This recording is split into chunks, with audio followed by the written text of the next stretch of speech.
తర్వాత ఇంకొక విషయం, ఈ కమిటీ మెంబర్లకి హిందువులకి మధ్యన డివిజన్ వచ్చేలాంటి రూల్స్, మైక్ సెట్లు తీసుకోవాలి పర్మిషన్ అంటే డిఎస్పీ దాకా వెళ్ళి పర్మిషన్ తెచ్చుకోవాలి. ఇలాంటి రూల్స్ని దయచేసి ప్రభుత్వం అమెండ్ చేయాలి.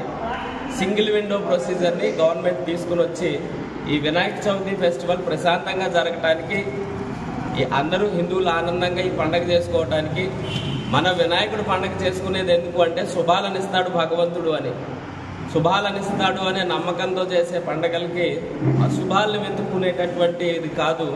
మహారాష్ట్ర, గుజరాత్ లాంటి రాష్ట్రాలలో అసలు ఎలాంటి రూల్స్, ఆంక్షలు ఏమీ లేవండి. మన రాష్ట్రం కూడా దీన్ని సానుకూలంగా స్పందించాలి.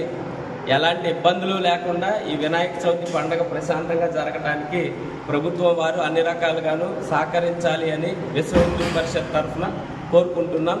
భారత్ మాతాకి జై. అయ్యా, ఎంత కఠినమైన రూల్స్ హిందూ పండుగల మీద పెట్టడం చేతన పల్లెటూళ్ళల్లో ఉన్న వాళ్ళు కానీ, పూర్తిగా చదువు సంధ్యలు లేని వాళ్ళు కానీ, లేకపోతే భక్తి మాత్రమే ఉంది, ఇలాంటి వాళ్ళు అందరూ నలిగిపోతున్నారు, కమిటీలు పెట్టడానికే భయపడుతున్నారు. కాబట్టి దీనికి సింగిల్ విండో పరిష్కారం తీసుకురండి. తేలికగా రూల్స్ ఉండేట్టుగా ఫ్రేమ్ చేయండి. దీనివల్ల పండుగ ఆనందంగా జరుగుతుంది, హిందువులందరూ ఆనందంగా ఉంటారు.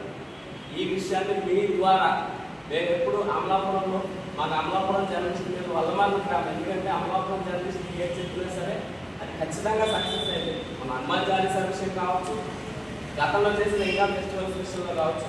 కాబట్టి మళ్ళీ మేము ప్రత్యేకంగా మీ ప్రెస్ కాన్ఫరెన్స్గా వచ్చి చెప్పడానికి కాబట్టి కూడా ప్రత్యేకంగా మీటింగ్ ఉన్నది. కాబట్టి ఈ విషయాన్ని సానుకూలంగా ప్రభుత్వం స్పందించాలి అని కోరుకుంటూ, కరోనా రూల్స్ అవన్నీ అయిపోయాయి కాబట్టి రూల్స్ అమేంట్ చేయండి. పర్పస్ ఫెయిల్ అవ్వద్దు అనే దాన్ని ఖచ్చితంగా తెలియజేస్తుంది. భారత్ మాతాకి జై.